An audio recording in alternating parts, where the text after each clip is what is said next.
Saludos de nuevo, queridos seguidores y mecenas de Disidentia.com. Tenemos hoy un programa muy interesante y que seguramente, bueno, creemos que va a ser de utilidad para ustedes y también incluso va a ser de utilidad para mí, porque cuento para llevar a cabo este programa con un experto que ya ha tenido una participación con nosotros bastante bien recibida. Y el tema, ni más ni menos que este tema que vamos a hacer en este programa de hoy, es las vacunas y la COVID-19.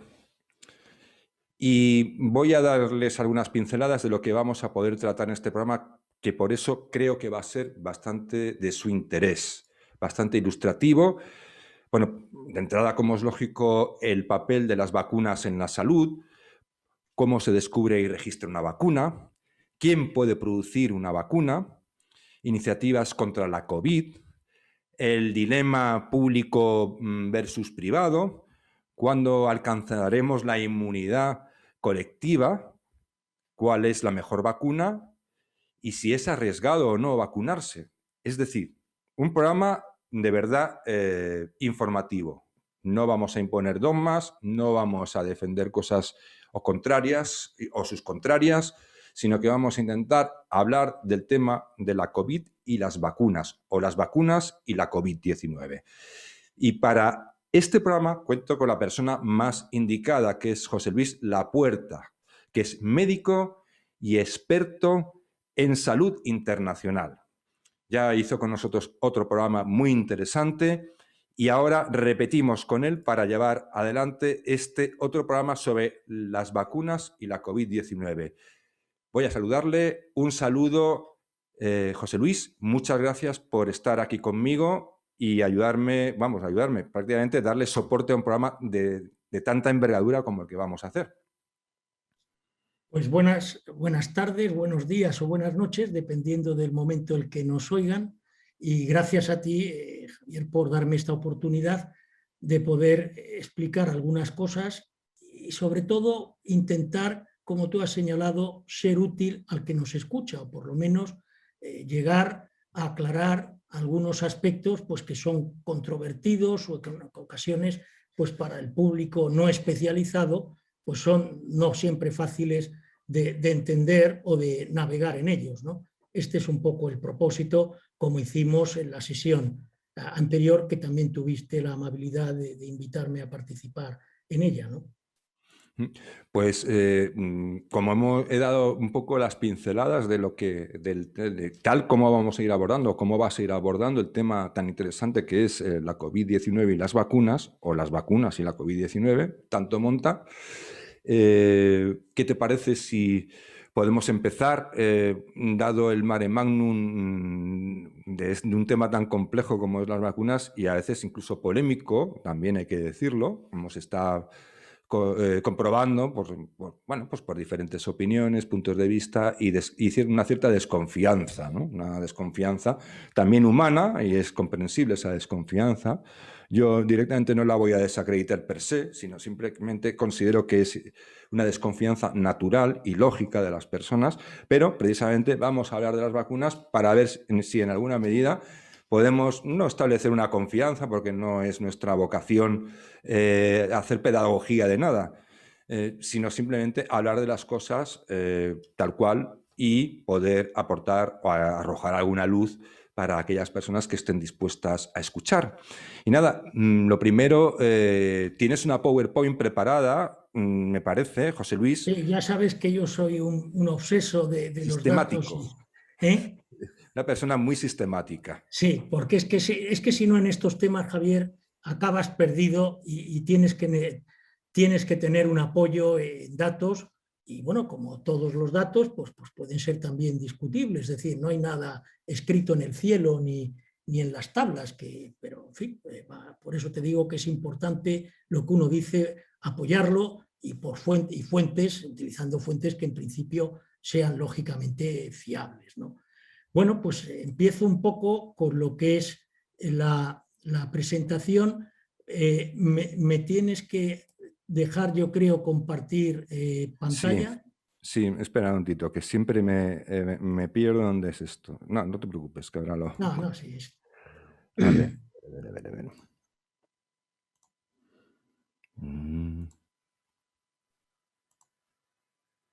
Como esto le ocurre al 90% de la gente que hablamos ahora a través de estos medios, pues es lo normal.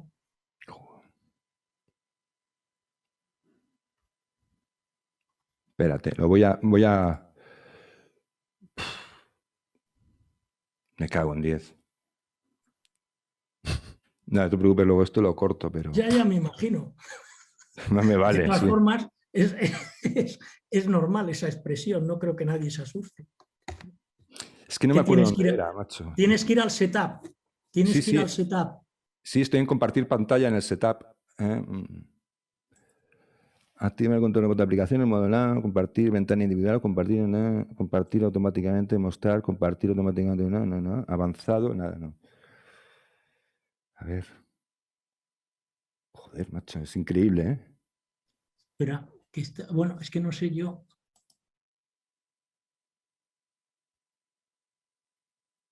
Es que yo no sé aquí, espérate un momento.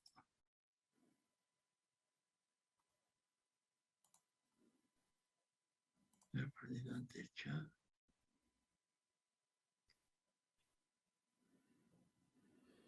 No sé, Javier, si casi lo mejor va a ser que salgas, porque no sé si tú ahora con lo que tienes delante puedes entrar en el setup. ¿Puedes entrar? Sí, claro. Ah. Sí, puedo entrar. El problema es que es muy poco intuitivo saber dónde cojones está. Porque, claro, lo normal es que apareciera en compartir pantalla directamente, ¿no? Es decir, utilizar tal, bueno, Claro. pero claro, me tiene que dejar la opción de que comparta pantalla y no aparece a primera vista. Opciones de la función compartir, aquí. Todos, ¿ves? Ya está. Ya puedes, vale. Bueno, esto lo corto Sí. y en el vídeo también lo cortaré y ya está, no pasa nada. Es que le doy la opción de compartir pantalla antes de entrar, pero luego siempre resulta que tiene que estar abierta la ventana y en compartir pantalla, no en setup, sino en el botón de abajo de la pantalla, es donde tienes que buscar la opción de compartir los demás. Que es lo que no entiendo, debería aparecer en el setup inicial, claro, pero bueno. Ya me estás viendo, ¿no? Sí, señor. Vale, pues cuando quieras hacemos un silencio para poder cortar y retomamos.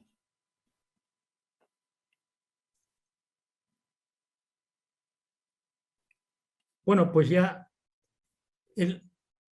tenemos aquí la presentación de PowerPoint.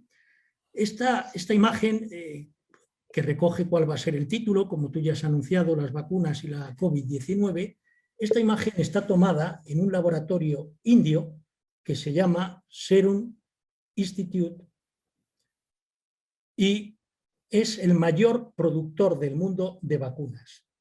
En la etapa prepandémica, en el mundo se producían aproximadamente 3.200 millones de dosis de vacunas. 3.200 millones de dosis de vacunas. En este instituto se producían 1.500 millones de vacunas, o sea, casi el 40% de todas las dosis que se consumían prepandemia en el mundo. Esto ya te da una idea de la complejidad que tiene la producción de las vacunas. Pero avancemos. A mí siempre hay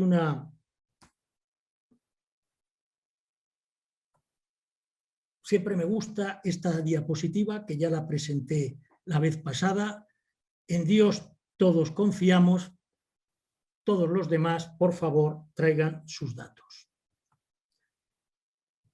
En el mundo, desde la etapa desde los griegos, siempre hemos vivido en una tensión que es entre lo que es la medicina, es decir, la restauración de la salud, que era el Asclepio, y lo que es conservar la salud, que es la diosa Hia, que estamos viendo aquí, Salus en latín, diosa de la higiene o de la salud. Siempre ha existido esta tensión.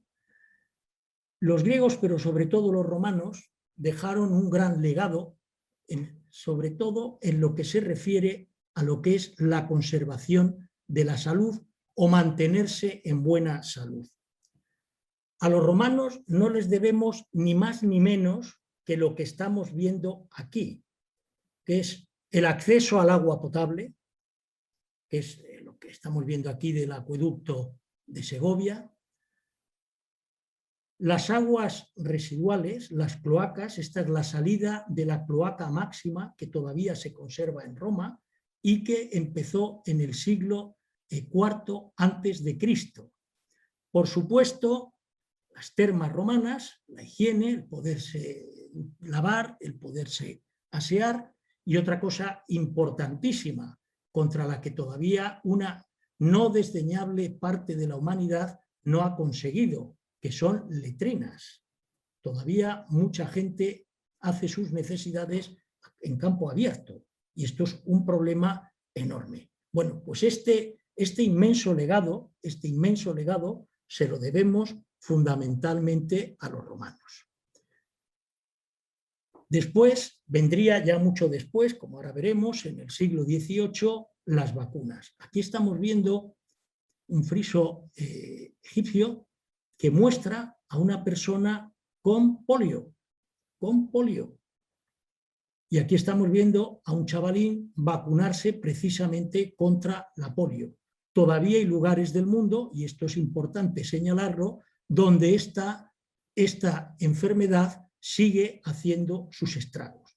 Es decir, no toda la población del mundo tiene acceso a las vacunas típicas de la infancia. Vamos a llamarlas así para que todos entendamos de qué estamos hablando. Así que, en resumen, es muy importante para el mantenimiento de la salud de la población el acceso al agua potable, un sistema cloacal y, por supuesto, el tercer hallazgo, más tardío, que es el de las vacunas. Insisto en esto, desgraciadamente, no toda la población en el mundo tiene acceso a estas tres cosas. La vacunación empieza a finales del siglo XVIII con el doctor Edward Jenner, que hizo la primera vacunación contra la viruela, al menos en Europa, porque finalmente esto es una técnica que ya la escarificación que se hacía venía de Turquía.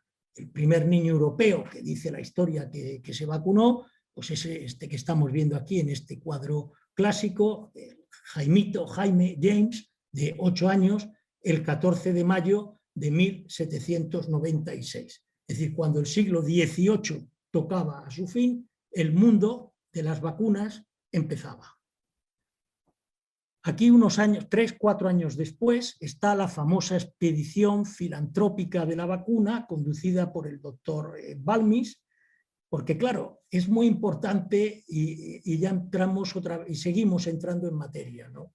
Una cosa es tener la vacuna y otra es llegar con la vacuna a donde queremos ir. Esta expedición, como vemos aquí, que fue realmente asombrosa, duró 3 años, y aquí se describe todo el periplo que realizó esta vacuna en el continente americano, que, como vemos, llegó a Nuevo México, Arizona, Texas y, por supuesto, California.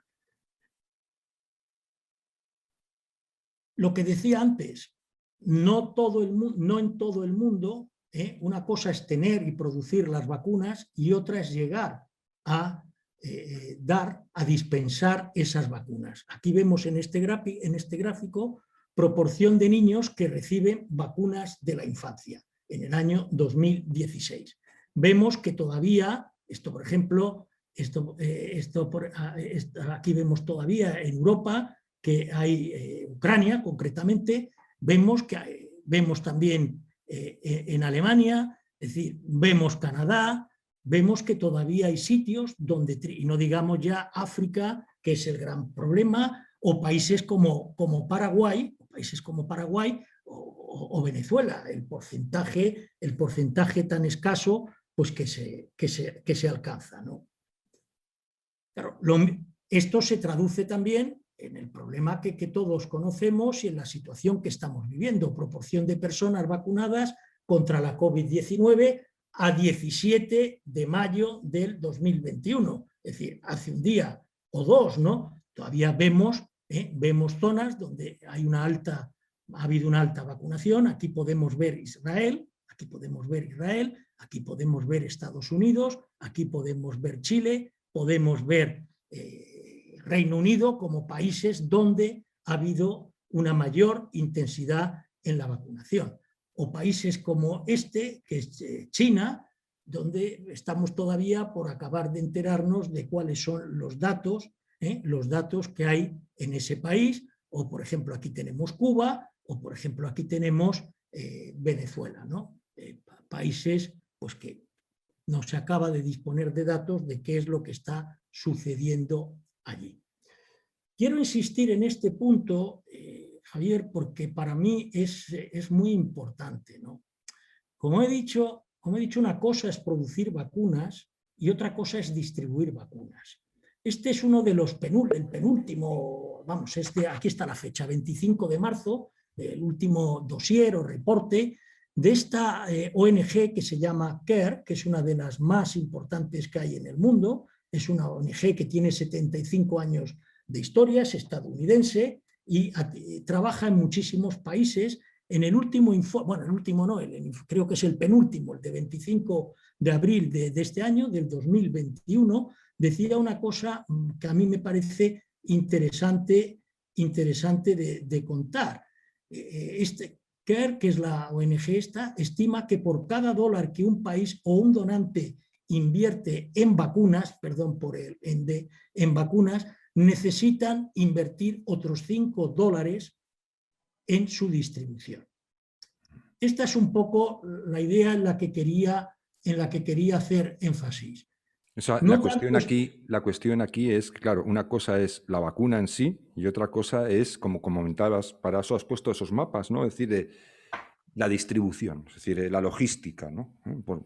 Aquí concretamente, perdona que te estoy interrumpiendo, Javier, aquí concretamente en la vacuna contra la COVID-19 se mezcla además otra cosa, que es que no hay capacidad de producción, o sea, aparte de lo que ya de por sí es un problema, distribuir la vacuna en muchos lugares del mundo. A esto se une que no hay capacidad para producir las vacunas que necesitamos. Pero esto es un círculo vicioso. No por disponer de todas las vacunas podemos llegar a todos los sitios. O sea que tenemos que estar atendiendo dos frentes. Uno, que haya vacunas suficientes por un lado, y el siguiente frente es cómo llegamos, cuando el avión llega a un aeropuerto, cómo aseguramos que esas vacunas lleguen en correcto estado a los brazos que están destinados. Son dos temas que no se pueden descuidar. Y no solamente es decir como ahora, vamos a por las patentes y producimos más vacunas.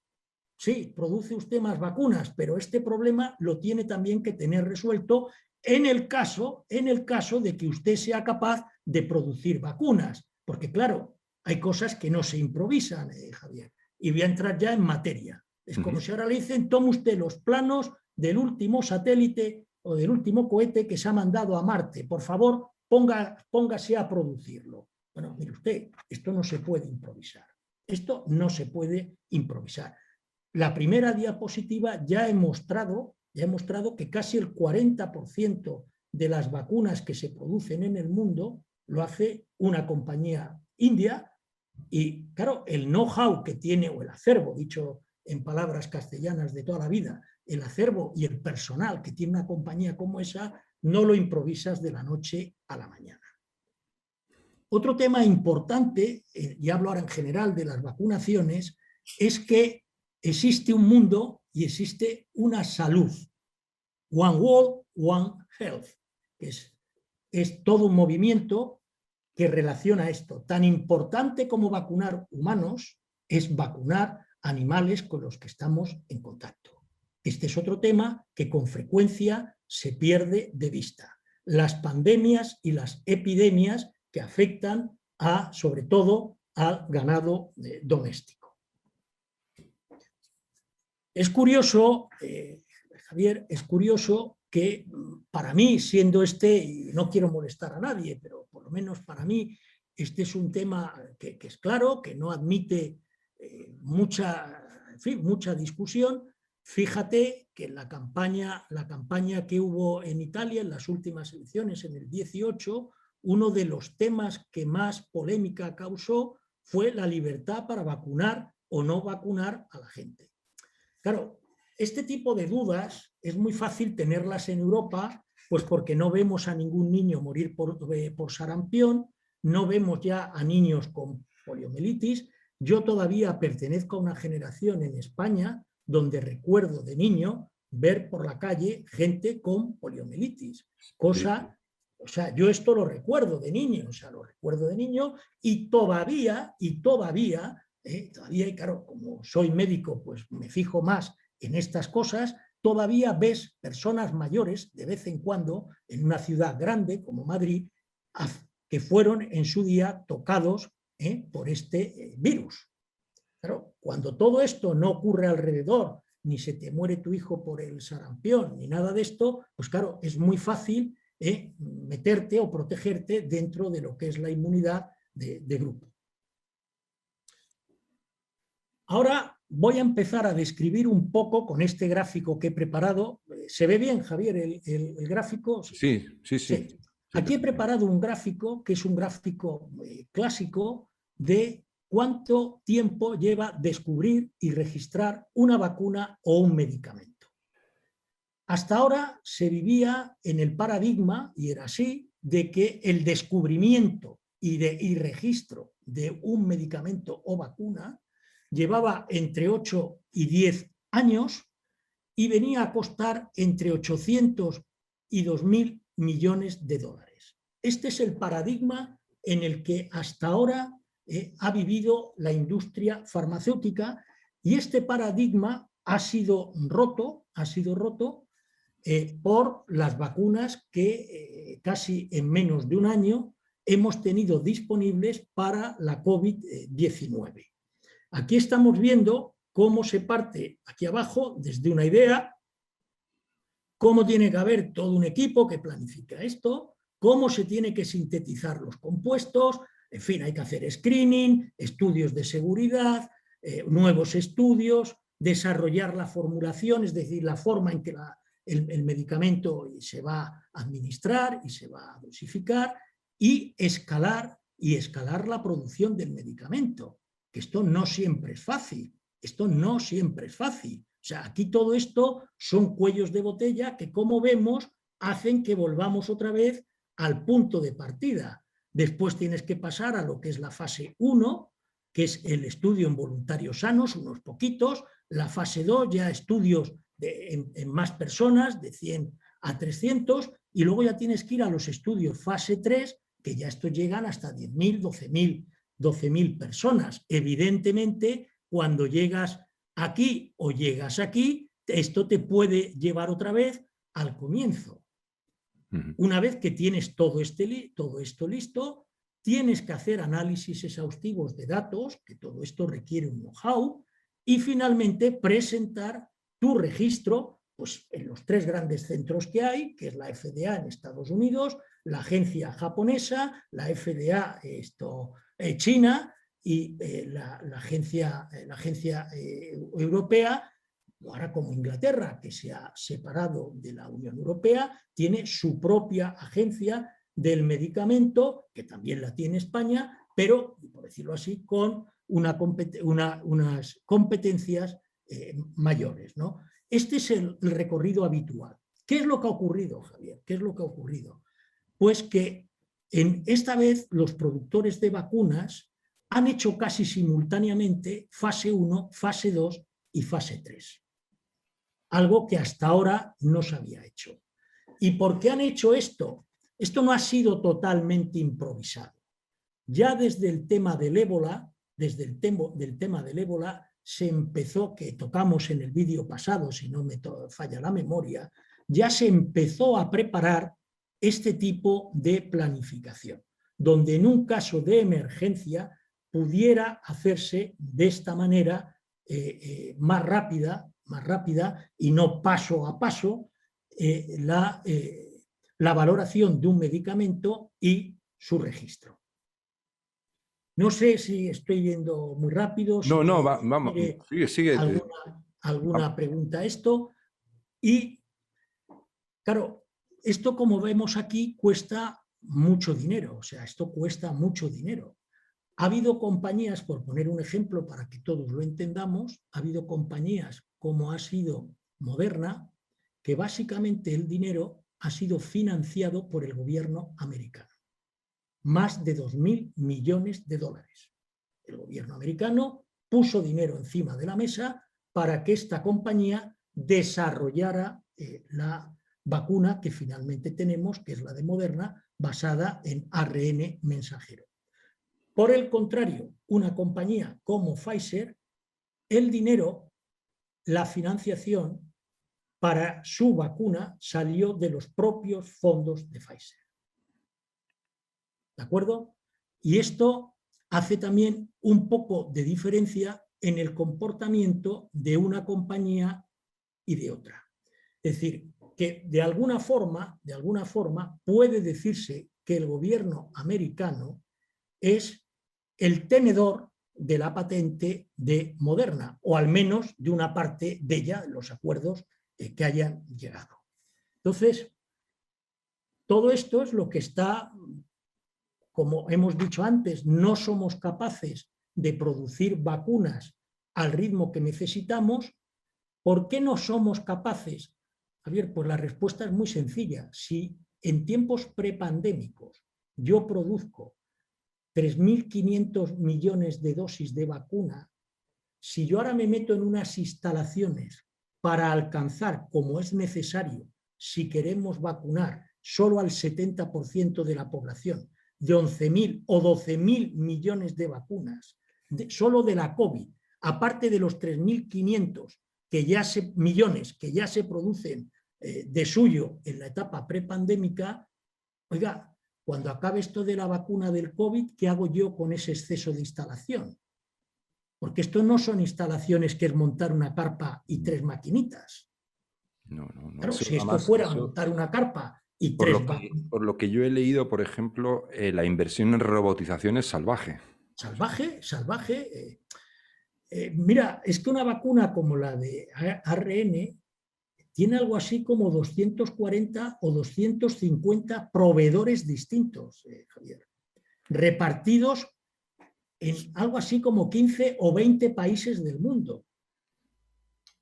Es que ya estás, ya no solamente por la tecnología que tú acabas de señalar, Javier, ya no solamente por la tecnología que acabas de señalar, que es costosísima, sino porque es que además de la tecnología es que hay todo un problema logístico. Imagínate a las administraciones, y nuevamente, pero es la realidad, que no hemos sido capaces ni de saber el número de muertos.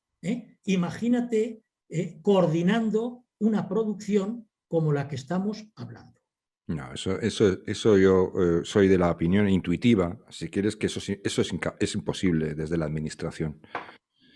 Esos sistemas tan complejos solo funcionan desde el sector privado con unos objetivos y unos incentivos determinados. Es decir, incentivos públicos, evidentemente. Incentivos públicos. Usted incentive a las compañías que hacen vacunas, como la India, esa que he presentado, para que puedan aumentar sus instalaciones. Alguien tendrá que hacerse cargo de esas instalaciones y de esa ampliación. No digo que con esto esté resuelto el problema. No digo que con esto esté resuelto el problema, pero parte de la solución pasa por, entiendo yo, modestamente, medidas como las que estamos comentando. Mira, esto que estoy compartiendo ahora es una compañía que está ubicada en Maryland, en Baltimore, que se llama Emergent Biosolutions.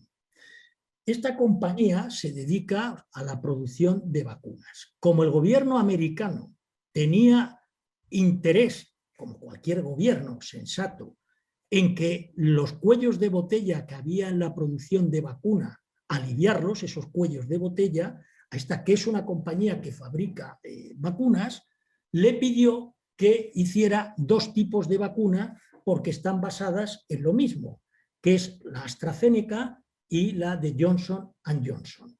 ¿De acuerdo?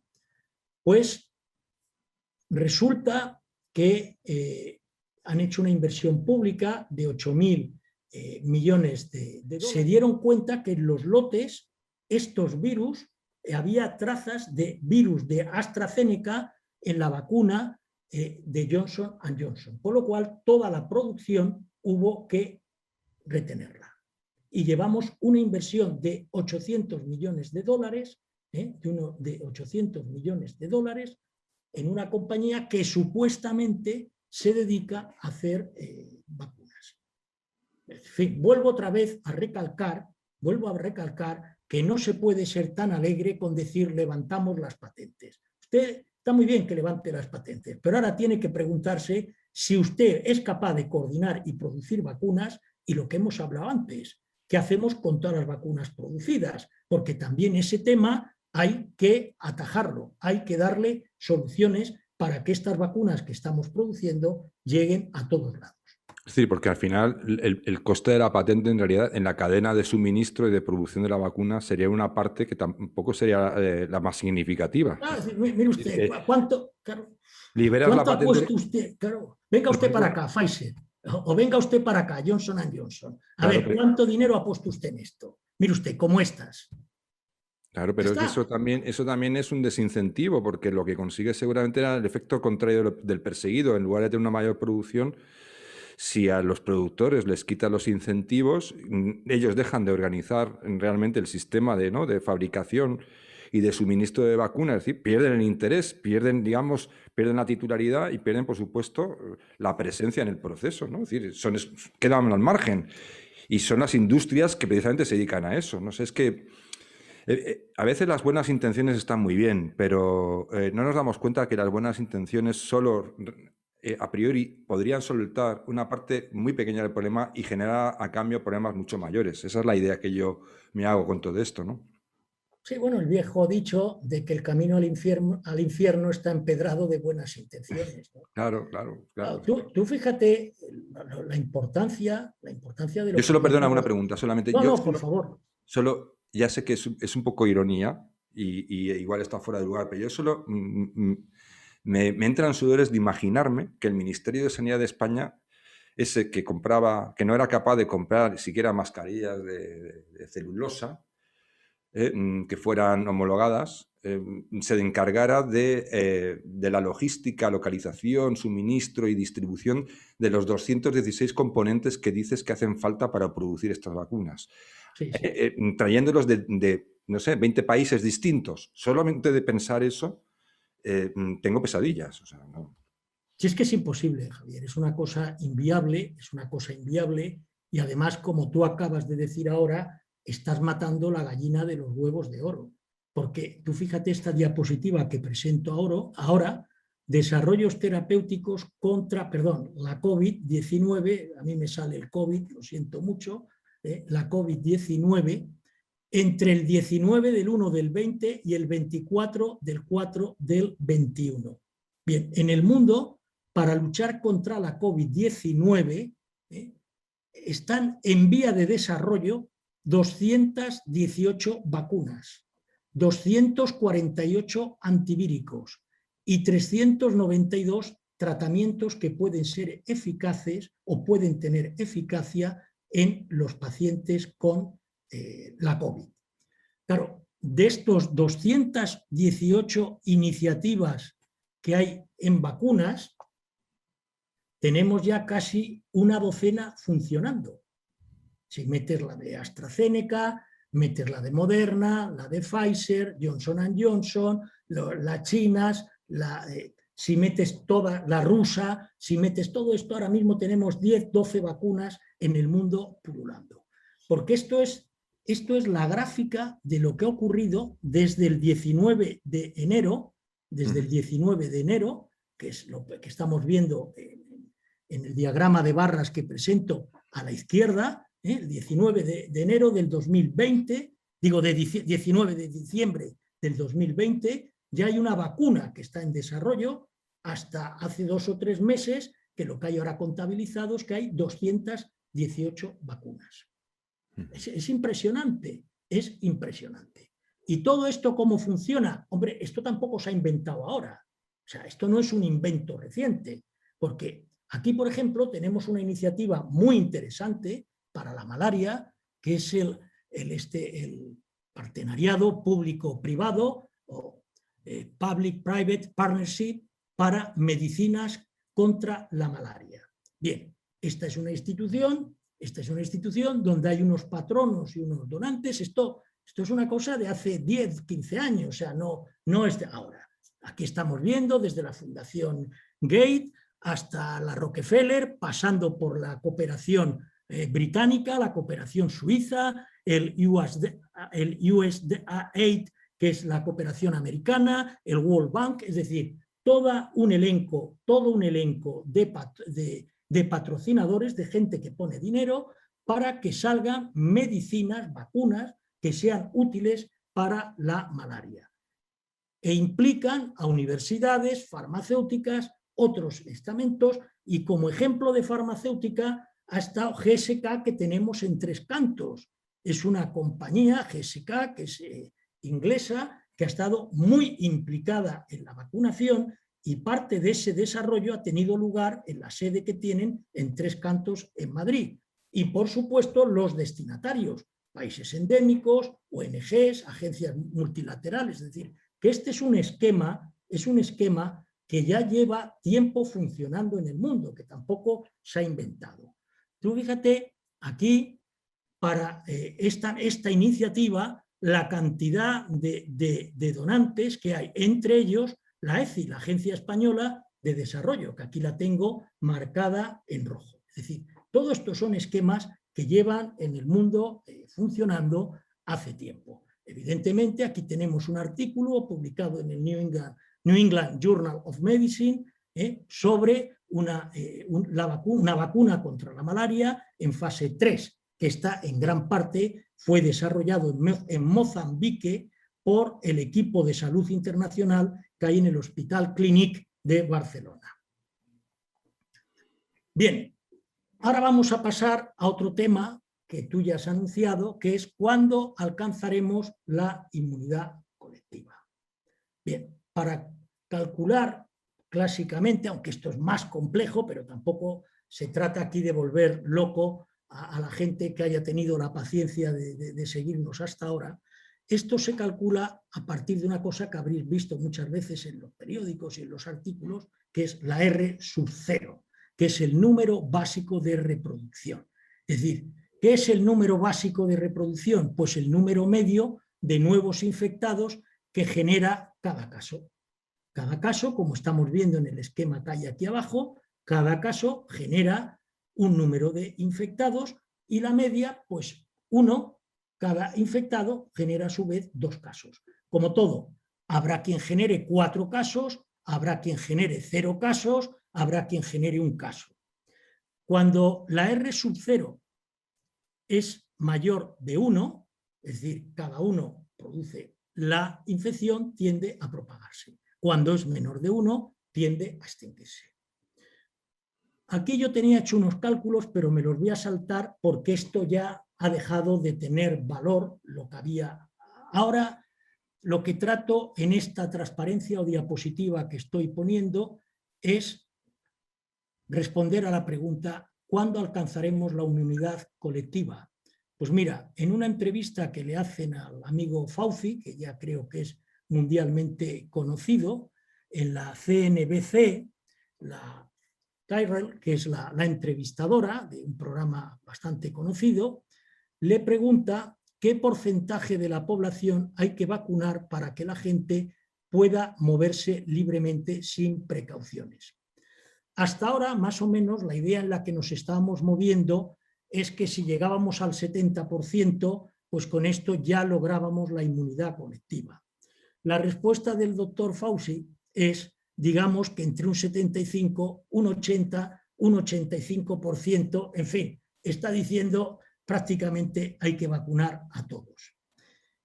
Y el profesor Lipsitch, que tengo a mano derecha en la pantalla, que es un profesor de epidemiología de la escuela esta de Chan en la Universidad de Harvard, directamente lo que dice a una pregunta que le hacen, en una entrevista que le hacen en el New York Times, es: dígame qué cifra tengo que poner en mis ecuaciones y le diré la respuesta. Pero no puede dármelos porque nadie los conoce. Es decir, ahora mismo en lo que se está y lo que subyace detrás de esta transparencia es que tenemos, como en el sarampión, que vacunar prácticamente a la mayoría de la población. Esto es ahora mismo lo que se piensa, en los, digamos, en las élites científicas con relación a el porcentaje de vacunados que tiene que haber para conseguir la inmunidad colectiva. Como en todo gremio, no todos los que entrevistes verán la cosa de la misma manera. No estamos descubriendo nada que sea nuevo. He traído esto que salió hace poco en la revista Nature, el 18 de marzo del 2021, y que se titulaba 5 razones por las que la inmunidad colectiva contra la COVID es probablemente imposible. Como ponía el subtítulo... Este artículo, casualmente, me lo he leído y me he leído otras respuestas a este artículo. Yo creo que ahí hay cuestiones que son complicadas. Entramos Sin duda. en terrenos que van más allá de lo que es puramente científico. Por ejemplo, cuando se habla del caso de la India, parece que la nueva variante es más contagiosa o más letal, y en realidad, ¿qué ocurre? Parece que hay otros factores que pesan bastante más en el drama que ha vivido la India, que ya está remitiendo, por cierto. La curva, como se suele decir, se está aplanando, Sí. pero tiene que ver más con la falta extraordinaria de suministros de vacunas en el principal productor del mundo de vacunas. Un porcentaje creo que es del 7% de vacunación el que han alcanzado la India ahora mismo. Y todo esto que publica Nature, yo aquí soy crítico y no soy el único, en el sentido de que, bueno, ahora tú me lo vas a explicar y tal, pero yo he leído ambas publicaciones, las publicaciones de un sentido y en otro, y creo que en ese sentido aquí me voy a dar una pequeña licencia. Creo que Nature aquí peca de alarmista o de excesivamente pesimista. Y todos los indicadores y los últimos metaanálisis dan a entender que, primero, las vacunas que hay ahora mismo son bastante más efectivas de lo que se piensan contra las nuevas variantes, que se hablaba de la variante de la India, por ejemplo, ¿no? La Sí. 1.1 creo que es, ¿no? Una Y 1.16. básicamente tienes lo que es la inglesa, lo que es la brasileira, lo que Sí. es la de Sudáfrica, es decir, tenemos ahora varias Luego distintas... en el Disidentia para Mecenas tenemos publicado un ejemplo claro de, por ejemplo, de la variante de Brasil, como en un pueblecito de Brasil, a través de la vacunación masiva, ha sido prácticamente erradicada. Es decir, que se ha demostrado que lo que hay es bastante eficaz, tanto para prevenir enfermedades graves, que el desarrollo de la COVID grave, que es importante porque la vacuna no solo está para que no te infectes, sino si contraes la enfermedad, que esa enfermedad no te suponga un riesgo para tu vida, sino que puedas combatirla con muchas mayores garantías. Eso también lo hace la vacuna, y corrígeme si digo alguna cosa que sea... No, es así. La vacuna lo que debe lograr es que si te contagias nuevamente, vamos, o por primera vez, no te cueste la vida. Exacto, que No sea te una COVID cueste... leve lo que pase. Claro, leve, moderada, o sea, no mueras. No, pero básicamente también el objetivo de la COVID, de la vacuna, es evitar el colapso de los sistemas sanitarios. Claro, es decir, que decir, desarrolles una COVID moderada que te tengan que ingresar, porque ya es una carga para el sistema sanitario, ¿no? Pero la cuestión está, yo ahí, bueno, es lanzar un poco, no lo sabemos, como decía en la última diapositiva que has puesto, la última transparencia, este científico, Mark Lipset, pues quizá es el que más, pues más acertado es. No lo sabemos, es decir, cuando tengamos los datos sabremos, ¿no? Pero en principio ese artículo de Nature creo que pecaba de exceso de prevención, de exceso. Lo cual tampoco está de más en un sentido, pero no por meter miedo, que eso es lo que más me preocupa, el miedo, ¿no? Crear la desconfianza y el miedo en la gente, sino porque estamos en en una especie como de cruce de una situación que genera un posible peligro puntual, y es cuanto mayor es el volumen de vacunación, mayor es también la propensión a perder la prevención, ¿no? Entonces, es decir, se genera también una actitud, digamos, como más desprendida. Un clima de confianza, De de excesiva falsa confianza. Y es un momento que es una zona de peligro que realmente yo creo que es estrechita, pero que conviene decir, bueno, hasta que no haya un 80% de personas vacunadas, tampoco vamos a tirar, es decir, los cohetes al aire. Es decir, esto no es vamos a morir todos y hay que vacunarse y estar encerrados y vamos, lleve máscara en el exterior, por ejemplo, esos excesos. Y luego está lo que es ese momento de hay que estar atentos y ya está, porque nos queda poquito. Yo soy de la opinión de que queda poco. Ojalá me equivoque, no me equivoque, pero yo creo que queda poco. Y aquí, perdóname que quiero hacer un inciso. Cuando hablabas tú de las personas que desconfían de la vacuna o que los anti-establishment son, digamos, donde están los núcleos de mayor resistencia a la vacunación. Yo creo que en cierta forma también ocurre, y esto es salirme un poco del programa, pero simplemente como una pincelada, que yo creo que últimamente, claro, aquí se ha sumado algo muy, muy peligroso también, y es que con razón, en muchos casos, hay una creciente desconfianza hacia el poder político. Antes de la COVID, ¿no? Antes de ella. Y pues esto es un poco que llueve sobre mojado. Cuando hay una desconfianza hacia la gestión política, en un momento de crisis sanitaria internacional, pues esa desconfianza se exacerba bastante, sobre todo cuando los gobiernos durante toda esta crisis han dado muchísimos palos de ciego. No sé, simplemente era... Es decir, que a veces la psicología humana, que parece irracional, también actúa en base a cierta racionalidad. Es decir, existe una desconfianza previa que en una situación extraordinaria se acentúa porque hay motivos previos para que la gente tenga cierto resquemor hacia las autoridades, ¿no? Es decir, cierta prevención con sus decisiones, pero nada más. Entonces, no te interrumpo más, perdona, José. No, me encantado de escucharte. Sobre esto último que has comentado, efectivamente, Javier, yo creo que desde hace algo más de una década, desde la crisis financiera que tuvimos en el 2007-2008, hay cada vez más puntos de fricción entre gobiernos y gobernados. Esto ahí es un poco donde empieza a verse el gran momento o donde se hace más patente esa desconfianza que ya venía mascándose, en mi opinión, desde hacía tiempo, y hay esta crisis de confianza entre gobierno y gobernados. Y crisis que ha ido increciendo y que ya con esta pandemia ha acabado todavía de crear más desconfianza, porque hay amplios sectores de la población, no sé el porcentaje, pero creo que hay altos sectores de la población que desconfían mucho de las medidas, que se han tomado con respecto al COVID. No solamente en España, no solamente en Madrid o en Cataluña o en Pernambuco. Es decir, en general, los gobiernos no han manejado de una forma eficaz esta crisis pandémica a la que nos enfrentamos. Esto tengo que coincidir y esto lógicamente tiene su peso en que haya un porcentaje importante de personas que no tienen confianza en medidas como las vacunas.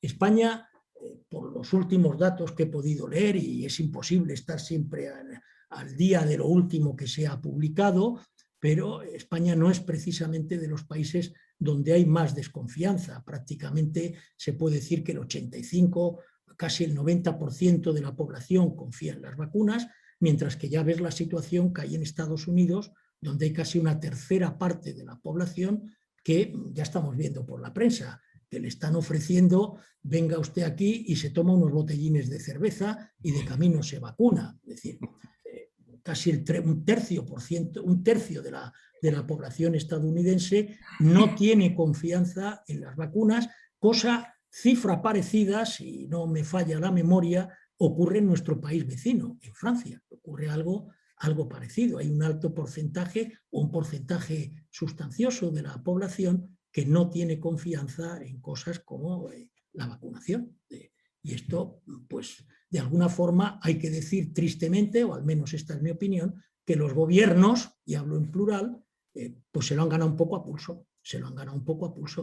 porque la trayectoria que ha seguido el tema de AstraZeneca, hombre, Ha sido ha sido una cosa que dice, hombre, por el amor de Dios, sean ustedes un poco más sensatos, ¿no? Sean ustedes un poco más sensatos, piénsense mejor las cosas y claro, todo esto, y especialmente cuando Europa, o la Unión Europea, para ser más precisos, había apostado por la vacuna AstraZeneca. Claro, claro, Que claro. como sabes y sabrán las personas que nos escuchen, la Unión Europea en junio, pues, de acuerdo con las últimas informaciones de la prensa, no va a renovar el contrato AstraZeneca porque además ha habido unos problemas de suministro enormes. Por Porque, incumplimiento. Sí, incumplimiento. claro, porque es que la mayor parte de las vacunas de AstraZeneca las iba a producir el Serum Institute en la India. Claro. O sea, es que todo, la India se ha juntado, el problema que se ha juntado, han tenido, como he dicho antes, problemas importantes de suministro, ¿no? Todo esto ha hecho que la cosa no hayan podido cumplir con los plazos. Y hay muchas tensiones de la demanda porque nosotros hablamos de la eficiencia asiática, pues quizá los que nos escuchan no saben, algunos seguramente sí, porque se informarán, que Asia es uno de los lugares donde más demanda y menos suministro de vacunas hay ahora mismo. Es decir, uno de los graves problemas que tienen con los repuntes que hay ahora, estos que dicen que si Singapur, que si Japón, que si tal, es decir, Malasia, que habían sido aparentemente tan eficientes en lo duro de la crisis de la COVID-19, que habían tenido un control, la enfermedad bastante bajo control, pues ahora tienen repuntes, pero tienen repuntes porque no están vacunando, básicamente. Es decir, han tenido, como es lógico, que suavizar las restricciones porque, claro, la gente tiene que poder hacer sus cosas y las sociedades tienen que seguir trabajando y seguir moviéndose y, sin embargo, pues no tienen suministro de vacunas y, por lo tanto, pues ahora tienen unos repuntes y van a volver a las restricciones. Es un problema bastante grave.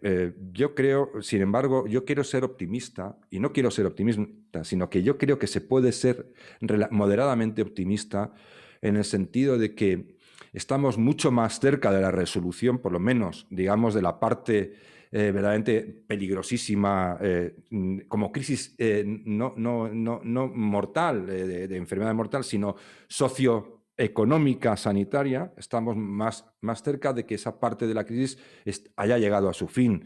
Ahora veremos si si los gobiernos aprenden algo de los errores cometidos y en lugar de ponerse en el lado de meter mucho miedo a la gente, que nunca es buena política, también lo creo yo, mucho miedo, o hacer como que no pasa nada. Tampoco es eso, ¿no?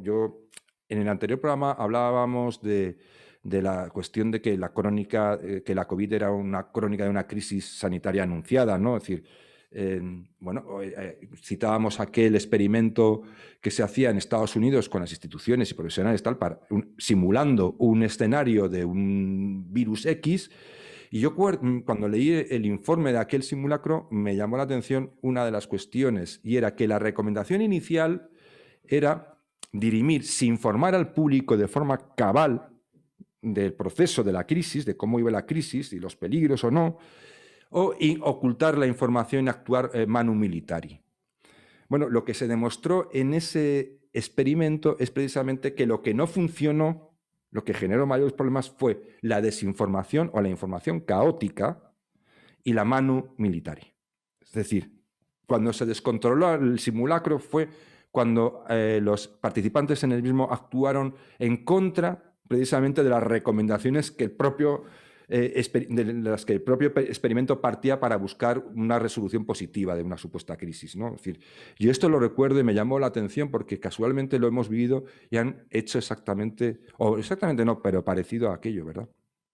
Sí.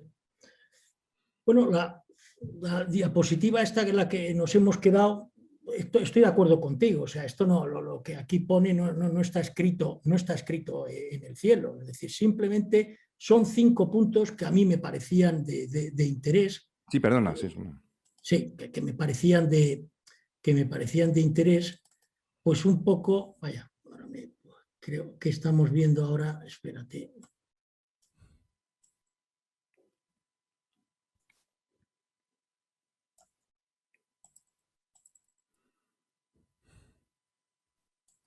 No, vamos, que no es que todo lo que ponga aquí sea exactamente verdad, son puntos controvertidos, ¿no? No está claro que las vacunas prevengan la transmisión, pues efectivamente no lo está. La vacunación en el mundo está siendo desigual, pues realmente es un problema. Las nuevas variantes cambian la ecuación de inmunidad colectiva, pues sí, sí la cambian. La inmunidad vacunal puede no durar para siempre, es algo que no sabemos. Ya, como sabes, ha habido anuncios de productores de vacunas, me viene ahora a la cabeza Pfizer, que han dicho que dentro de unos meses hay que volverse a poner otro chute. Yo más bien en las vacunas con las que estamos ahora, es lo que pienso después de informarme de que estemos hablando de vacunas de primera generación. Estemos hablando, ten en cuenta que hemos hablado de que había 200 y pico vacunas en desarrollo. No sabemos si en las vacunas que está en desarrollo va a haber vacunas que produzcan una inmunidad más duradera de la que todavía, frente a la que todavía no sabemos con certeza que inducen las vacunas que estamos utilizando actualmente. Y luego, lo que tú comentaste también, la vacunación puede crear una falsa sensación de seguridad por el punto 1, porque no estamos seguros de que no transmitan. ¿De acuerdo? Y ahora el punto que tú habías anunciado y que es el punto de la pregunta del $1.000.000. ¿Cuál es la mejor vacuna? Pues mire usted, es que esto no tiene respuesta. O sea, no tiene respuesta. ¿Por qué no tiene respuesta? Porque los ensayos clínicos que se han hecho con las vacunas contra la COVID-19 no tienen el mismo fin. Es decir, cuando yo hago o programo o diseño un ensayo clínico, yo quiero medir algo. Es decir, cuando yo doy este medicamento, ¿qué es lo que obtengo? Pues si nos fijamos en la medida de eficacia, la de Pfizer, BioNTech, COVID-19 sintomático 7 días después de la segunda dosis. La de Moderna, COVID-19 sintomático 15 días después de la segunda dosis. Con lo cual, claro, ya no estás comparando peras con peras. En una, el outcome, el punto de corte de la vacuna es si a los 7 días después de la segunda dosis tengo un COVID-19 sintomático. En la otra, 15 días. Y estamos hablando de 2 vacunas que son ARN mensajero. En la de Johnson & Johnson, que es una sola dosis, ¿qué es lo que se está midiendo? Estos son los ensayos con los que se empezó y con los que prácticamente se registraron la vacuna. Evidentemente ahora hay otros ensayos en curso, ahora veremos un ejemplo, hay otros ensayos en curso que están midiendo otras cosas. Pero COVID-19 grave a los 28 días después de la dosis, aquí solamente hay una dosis. Otro ensayo, COVID grave moderado 28 días después. Pero claro, aquí ya pasamos de grave, que lo aseguraba en un 85%, perdón, lo evitaba en un 85%, allá que estamos metiendo grave o moderado, que la eficacia frente al placebo, que es lo que medimos, es decir, vacunar frente a dar algo que simula una vacuna, pero que no es tal vacuna, baja al 66%. La de AstraZeneca, que se fundamenta en lo mismo, en un virus, como ya hemos comentado antes, en un virus, un adenovirus, y estas son 2 dosis, aquí lo que estamos midiendo es COVID sintomático 15 días después de la segunda dosis, separada por 12 semanas. Aquí estamos midiendo lo mismo, pero separadas entre 4 y 12 semanas. La eficacia frente al placebo en unas del 82% y en otras del 63%. No sé, Javier, si he sido capaz de explicar por Sí, qué sí, esto no tiene respuesta. claro, claro, es que es una, es un, Claro. pero ¿sabes lo que yo quería transmitir con la interrupción que te había hecho antes y pido perdón por haberte No, no, interrumpido hombre, entonces? faltaba Lo más y que yo gracias quiero por es ello. transmitir decir que toda crisis es dinámica, siempre es dinámica. ¿Esto significa qué significa? Pues que, claro, lo que sabemos a día de hoy y lo que no sabemos es muchísimo, y lo que sabemos tampoco nos garantiza nada de nada, pero hacer proyecciones con lo que sabemos y no sabemos ahora mismo es completamente absurdo. Por eso digo que yo soy optimista, porque si en un año hay 216 vacunas en curso, 300 tratamientos y Sí, decir, sí. En total, 850 proyectos claro, de entonces, desarrollo. hombre, pues no es muy descabellado pensar que en 12 meses más, pues seguramente el panorama se va a ir clarificando y la intensidad de todos esos proyectos y de esos trabajos van a tener sus frutos. Es decir, lo que sería bastante extraordinario es que fuera al revés. Es decir, que hubiera un evento, una mutación que generara un evento que rompiera cualquier esquema medianamente, digamos, previsible. Eso es por un lado. Y por el otro, me pienso, que lo quiero transmitir al público, que es que en general toda esta, a veces la polémica, la desconfianza, la cuestión de mirar a los gobiernos siempre con muchísimo recelo, que es muy lógico, yo lo comprendo perfectamente, creo que también es producto, a veces, de una sociedad actual, que es una sociedad muy presentista y muy dada a la inmediatez de las cosas, es decir, a la satisfacción, ya lo hemos hablado respecto a algunas tendencias políticas o sociológicas, de una necesidad de satisfacer nuestras demandas y deseos de forma inmediata, ¿no? La búsqueda de la satisfacción instantánea, que nada obstaculice esa satisfacción o conseguir nuestros fines. Y el mundo lo que nos está demostrando es que esa mentalidad pues choca con la realidad. Es decir, entonces, sin ponernos en el lado de la tragedia, ni del drama, ni del pesimismo, ni del miedo a todo, incluso a los gobiernos y a los gobernantes pirados, que también los tenemos, y no miro a ningún lado, pero se me va la cabeza hacia mi propio país a veces,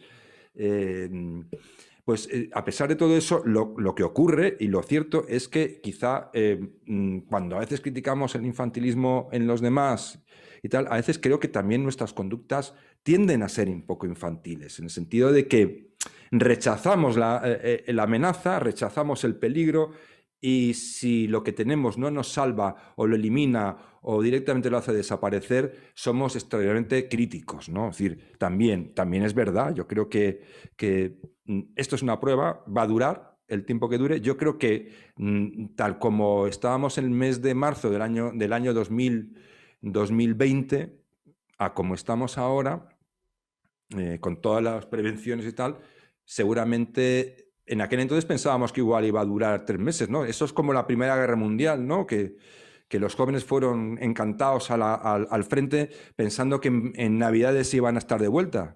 Sí. En unos meses estaban de vuelta en casa y estuvieron de vuelta en Navidades, pero 4 años después.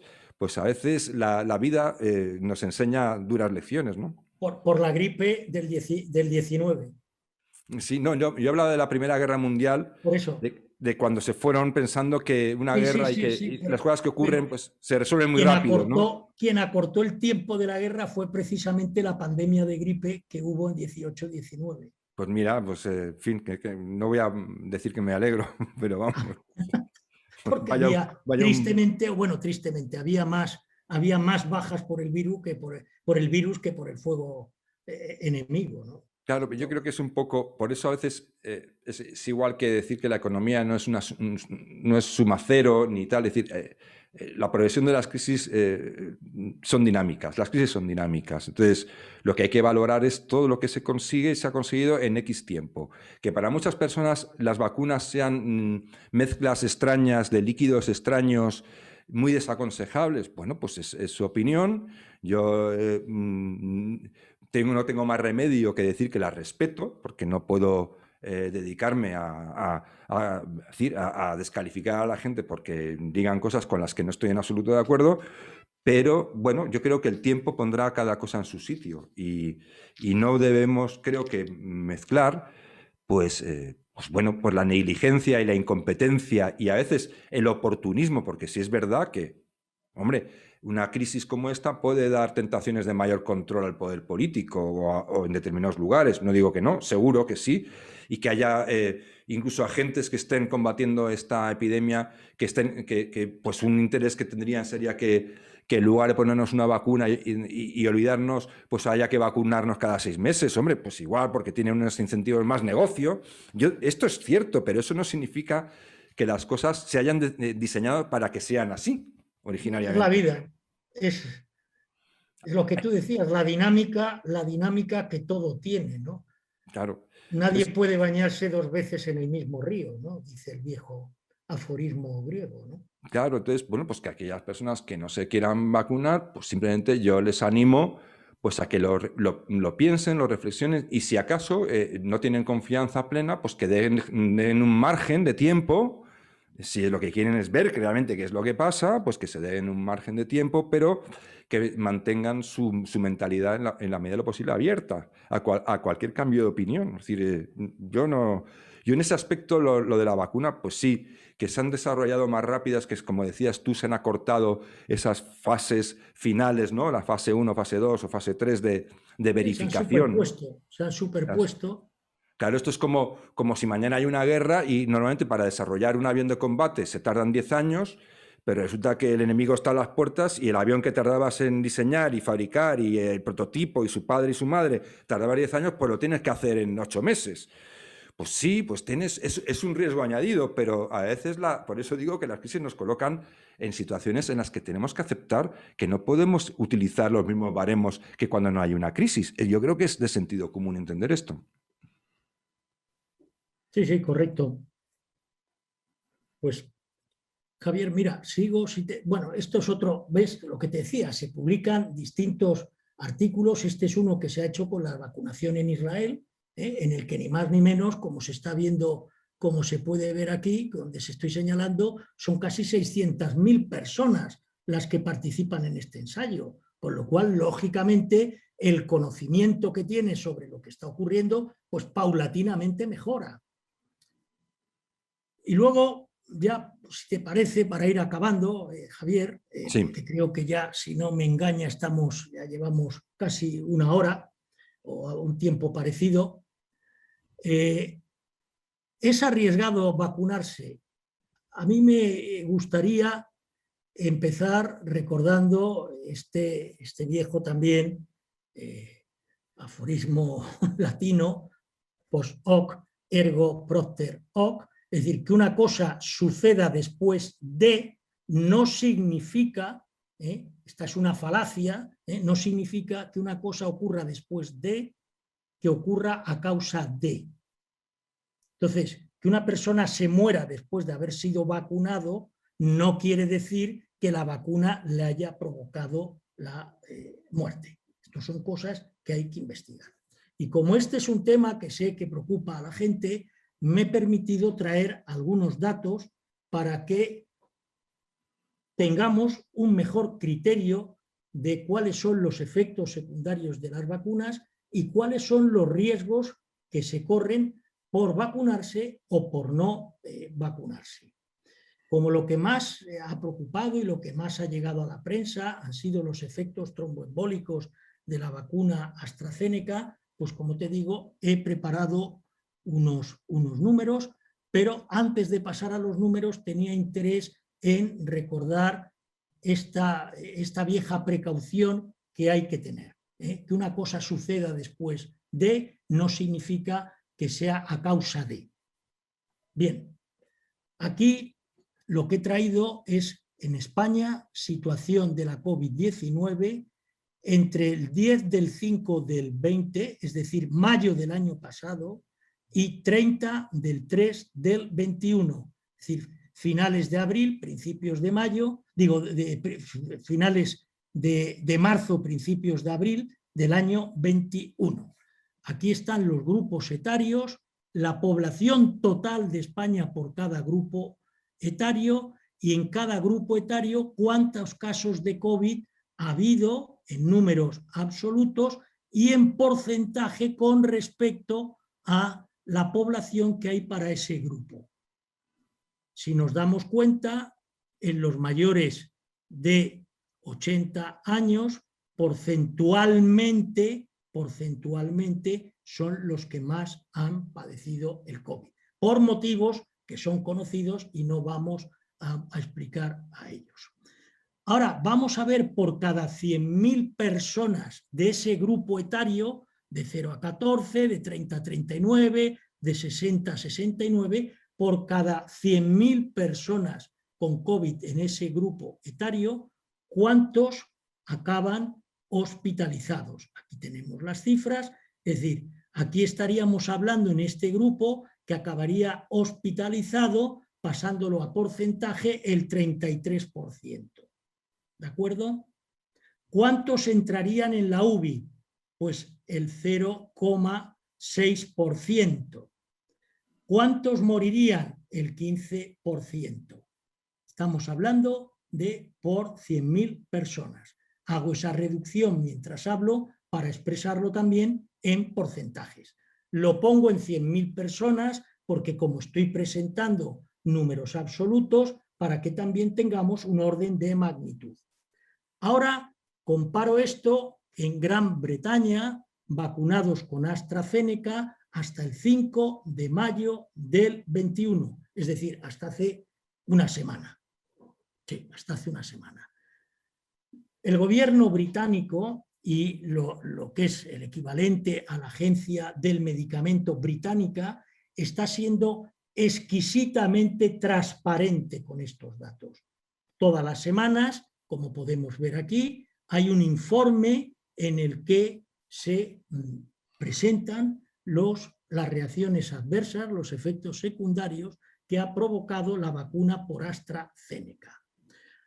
A 5 de mayo del 21, es decir, hasta hace una semana, se habían vacunado en Gran Bretaña más de 30 millones de personas, 23,3 con una primera dosis y con una segunda dosis 7,5 millones más. En total, pues casi 31 millones de personas. ¿Cuántos casos ha habido de trombosis? Han registrado ellos 262. Esto si lo traducimos a millones de vacunas son 8,5 casos. ¿De acuerdo? Por millón. Por millón de vacunas. Piénsese que por 100.000 personas, si en vez de por 100.000 metemos aquí por 1.000.000, aquí estaríamos hablando que, por ejemplo, entre los de 60 a 69 años serían 20.000 personas por millón los que entrarían en la UCI. Y fallecerían 10.487. Bien. 99 casos han provocado una trombosis del seno venoso cerebral, con una edad media de 47 años. Y 163 casos, que tienen una edad media de 55 años, han sido otro tipo de trombosis que en general son mucho menos más graves que la trombosis del seno venoso cerebral. Bien, ¿cuántos muertos ha habido en total en los 30,8 millones de vacunados? 51 muertes, es decir, 1,6 muertes por millón. Si nos vamos aquí a muertos por millón, nos pondríamos en 10.487 muertos. ¿Se me sigue? Sí, Mientras sí. que aquí estamos hablando de 1,6 muertos por millón. De estos 51 personas que han fallecido, 38 casos han sido con menos de 60 años y 13 casos han sido con más de 60 años. Claro. Esto es un poco, estos son los datos y cada uno pues, que saque las conclusiones que entienda que son más adecuadas, ¿no? Bueno, por ejemplo, hay una estadística en Estados Unidos que dice que mueren más personas simplemente por salir, por accidentes domésticos que por accidentes de tráfico. Es decir, solamente esa magnitud de hacer cosas cotidianas en nuestras casas, cosas cotidianas. Es decir, poner un cuadro, cambiar unas cortinas. Subirse a una escalera, sí. Sí, bueno, no, o cambiar un enchufe, la cosa más tonta, incluso mover un sofá, o sea, es decir, te puede dar un infarto, ¿me entiendes? Entonces, hay gente que se le desencadena un proceso de un infarto, el hecho de simplemente pues, mover muebles del salón. Entonces, ¿qué quiero decir con esto? Sin quitarle la importancia, porque en todos estos casos hay que estudiarlos, soy de la opinión de que, como hacen los británicos, transparencia absoluta y investigación hasta las últimas consecuencias, como es lógico y como debe ser. Pero eso que hay que poner las cosas en contexto. Estamos muy hipersensibilizados porque estamos imbuidos de la crisis y muy atentos a todo aquello que tiene que ver con la crisis. Pero ignoramos, sin embargo, que en cosas cotidianas tenemos un índice de mortalidad infinitamente superior. O sea, no infinitamente, perdón por la expresión, pero muy, muy superior en nuestra vida. Pero, sin embargo, lo hemos normalizado porque hemos asumido que vivir, que nuestra vida, pues lógicamente tiene unos riesgos intrínsecos que no podemos controlar. Puedes salir a la calle, en Madrid, ahí creo que había hasta una estadística de las personas que morían simplemente por pasear por la calle, por desprendimientos de cornisas, balcones y tal. Es decir, había un índice que, si nos ponemos exquisitos, es decir, como últimamente se hace con esa pulsión tan moralista, ¿no? Es decir, ni una sola muerte, si ese es el lema, si esa es la regla, que ni una sola muerte, oiga, deje usted de respirar. Porque haga lo que haga, es decir, hasta lo más elemental y lo que puede parecer más cuidadoso y responsable, conlleva un índice de mortalidad. Y eso lo tenemos asumido, lo hemos asumido. Nosotros nos subimos a un avión que pilota un señor que no conocemos. Hemos deducido que el sistema es lo suficientemente exigente como para darle el título de pilota a una persona capaz. Pero no sabemos con quién ha pasado la noche ese señor, no sabemos si se ha tomado 5 gin tonics o está un poco para allá este día. No lo sabemos. ¿Quién nos asegura que esto es así? La confianza. Hemos descontado una confianza. Bueno, pues sin ser incautos y ser ingenuos, tampoco es eso, vamos a poner la confianza que mantenemos, los índices de confianza y de escepticismo y de vigilancia, más o menos acordes con lo que normalmente hemos asumido en todo lo demás. Simplemente. Y desde esa perspectiva, quizá nuestra valoración seguirá siendo igual de exigente, pero quizá más sensata, no sé, o menos alarmista, ¿no? Es la idea que yo desprendo de los datos que tú has puesto en consonancia ahora mismo con la pantalla que hemos visto. Sí, efectivamente, Javier, el riesgo cero no existe, o sea, eso no existe, ¿no? Y como decía el doctor Johnson, hay dos cosas en este mundo de las que no te vas a escapar, que es de pagar impuestos y de morirte, te pongas como te pongas. Bueno, aquí incluso lo de la muerte ya no es tampoco te libra de los impuestos, porque por lo que parece... No, incluso lo dejas efectivamente a los que te vienen detrás, les dejas todavía parte de esa obligación con el Estado, ¿no? Exacto, es decir, que todavía la muerte pone un punto y final a determinadas cosas, pero desde luego a los impuestos para los herederos no. O sea, eso es que este es un mundo muy divertido. Pero bueno, ¿te queda más todavía o ya? No, yo pensaba acabar aquí. Además, quiero, si me permite, subrayar un Sí. poco lo que tú has dicho, Javier, porque creo que es muy importante. Vamos a ver, no existe medicamento alguno que no tenga efectos secundarios. O dicho en Román Paladín, no hay cara sin cruz. O incluso hasta las mejores decisiones tienen sus efectos secundarios. Me refiero a la vida en general. Sí. Me refiero a la vida en general. Entonces, pretender que me vacune con riesgo cero, vamos a ver, es que ni la vacuna de la gripe tiene un riesgo cero, Javier. O sea, hay efectos secundarios de la vacuna contra la gripe, y mira que está ensayada, que no son baladíes. Bueno, No pues son hay efectos baladíes. secundarios del ibuprofeno. Evidentemente, Javier, evidentemente. Y son efectos secundarios, claro. No quiero relativizar analizar el hecho de que mañana descubran una vacuna que es más segura que la No, pues otra. Y claro, entonces, o sea, evidentemente, por supuesto. evidentemente, es decir, parte de lo que define a nuestra especie es el afán de perfeccionar las cosas. Y en Claro. esta vacuna, como con otras vacunas y otros medicamentos, pues se llegarán a cosas mejor estudiadas. Ignoramos muchas cosas sobre el COVID, que fue la COVID, que fue lo que comenté en la charla, vamos, en el vídeo anterior que hicimos, y que vamos descubriendo y vamos analizando conforme se va avanzando. Yo, como médico, lo que puedo decir, porque honestamente así lo pienso y lo he practicado, yo creo que la mejor opción que tiene hoy día una persona es vacunarse. Yo me he vacunado y me he vacunado además, no tengo ningún problema en comentarlo, pero tampoco es un secreto, con la AstraZeneca. Es la que me tocaba por mi grupo etario y es con la que me he vacunado. Y, en fin, no voy a recomendar. En Disidencia ya conozco a algunos de vosotros. Yo estoy esperando a ver si me llaman algún día. No sé. Es que tú eres más joven, joder. Sí, sí, claro, debo ser jovencísimo porque me parece que va para largo lo mío. No, hombre, tú ya irás a segunda generación de vacuna, Javier. Claro, claro, yo voy a tener más suerte, pero con esto lo que hay que decir es que tenemos que entender que el mundo la historia no ha terminado. Estamos con una mentalidad de como que la historia ha terminado. Es decir, que nuestros padres podrían conformarse con ir en un coche sin cinturones de seguridad porque eran unos descerebrados, ¿no? Pero nosotros no nos hubiésemos subido nunca en un coche que no hubiese tenido 400 sistemas de seguridad y más los que vengan. Es decir, hasta entonces no queremos saber nada del coche, ¿no? Por ejemplo, es esa mentalidad de decir, la historia ha terminado. Todo lo que era el proceso de prueba y error que nos ha llevado 25 siglos hasta el presente en la sociedad, por ejemplo, la civilización occidental, que es la que conozco mejor, ese proceso se terminó con nosotros. A nosotros, cuando haya que hacer algo, oiga, el 100% de eficacia, porque si no es eso, yo no formo parte de la historia. Y no es así.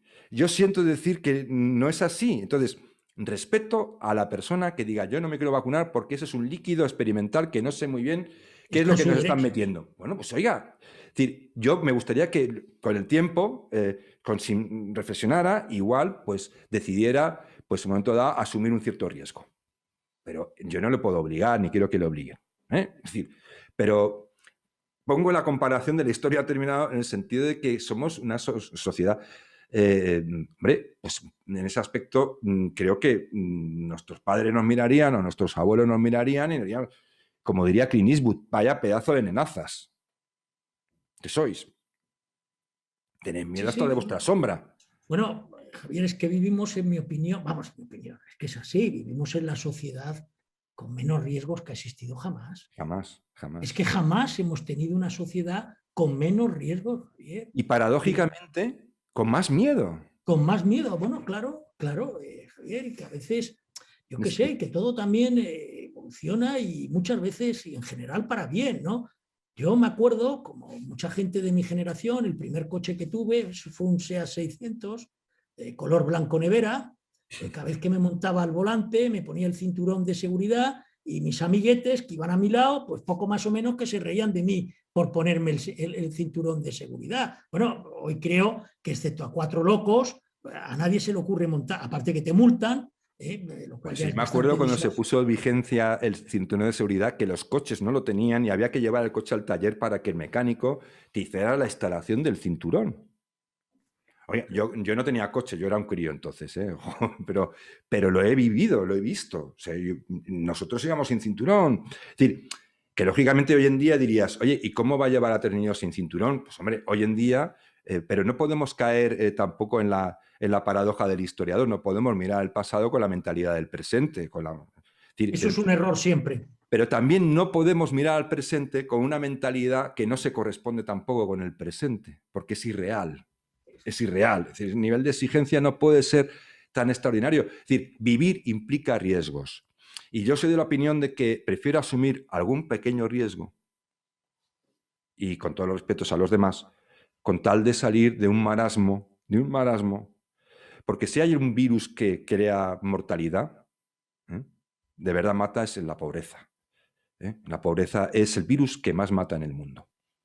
Entonces, dicho eso, yo creo que cada uno que reflexione y ya está, ¿no? Es decir, yo creo que el programa pone en contexto, muchas gracias, José Luis, por poner en contexto lo que es, darle contexto a lo que es la historia de la vacuna, el funcionamiento de la vacuna, cómo es exactamente el proceso que en esta ocasión sigue lo que llamamos vacuna, las vacunas que existen, por informarnos de que existen tantísimas vacunas en curso y tantos tratamientos en curso, y es formar parte de la historia. No todos van a ser una realidad, obviamente, porque tienen que pasar su fase 1, su fase 2. Pero como también es cierto, comprenderás que si ahora mismo hay 216, lo normal es esperar que dentro de 6 meses se hayan eliminado unos, pero también se hayan sumado otros. Evidentemente. Por eso digo que las crisis son dinámicas, ¿no? Hay viejos medicamentos que ahora lo que se están tratando de ver es qué efecto tienen sobre la COVID. Y hay ensayos clínicos, ya no para ver la toxicidad y todo eso, porque estos ya están aprobados, sino ahora lo que hace falta es que se le autorice su uso en ciertas situaciones que tienen pacientes con COVID-19. Claro. Evidentemente, de los 800 y pico, hay muchas cosas que ya están funcionando. Ahora lo que vamos a ver es qué eficacia tienen en determinadas situaciones de pacientes con COVID. Este es el tema. Pero vamos, ver 800 y pico fármacos, hablando globalmente, que están ahí peleando por demostrar qué son capaces de hacer en la COVID, pues hombre, ¿qué más quiere usted, no? ¿Qué más quiere usted? Ya hubieran querido en el año 18, 19 del siglo pasado haber tenido algo parecido a lo que tenemos, ¿no? Pues muchísimas gracias, José Luis. Yo creo que aquí podemos terminar, porque nos habíamos propuesto un objetivo muy humilde de duración del programa y en esta vez, como siempre suele ocurrir, lo hemos roto completamente, pero bueno, yo creo que, mira, más por menos, ¿no? Es decir, y ya está, que es lo que tenemos que intentar dar a valorar, ¿no? Es decir, y muchísimas gracias, como te digo, José Luis, un placer gracias tenerte. A ti por la invitación y ojalá sea de utilidad lo que aquí se dice, que es el propósito que creo que perseguimos tanto tú como yo.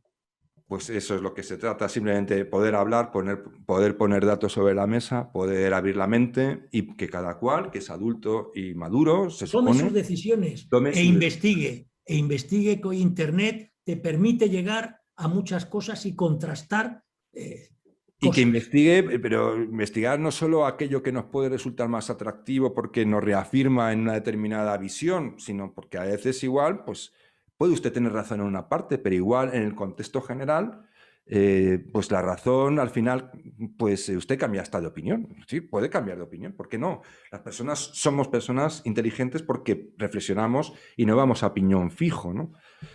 Vamos a intentar que entre todos esta crisis acabe de una puñetera vez, y perdón por decirlo así de forma castiza, y podamos centrarnos en levantar nuestras vidas. Por un lado, volver a la normalidad en nuestras vidas, eso sí que hay que pelearlo, eso sí que hay que, por ejemplo, yo soy de la opinión de que la máscara en espacios abiertos, al aire libre, ahora mismo yo creo que ya se puede suprimir, es mi opinión, creo que se está haciendo. No, y por ahí van las cosas, Javier, por ahí van las cosas y es de sentido común además. Y ahí hay que pelear, eso de ir a la playa con mascarilla, como se impone en la Comunidad de Valencia, pues no. Y la Comunidad de Madrid, que es muy por la libertad, pues debería también plantearse el permitir ya que en la calle, salvo circunstancias extraordinarias, a grandes conglomeraciones, o algo que de verdad empíricamente se demuestre que implique un riesgo, la mascarilla no es necesaria, o desde luego no proporciona un beneficio apreciable en función de los perjuicios que causa, que también eso hay que balancearlo.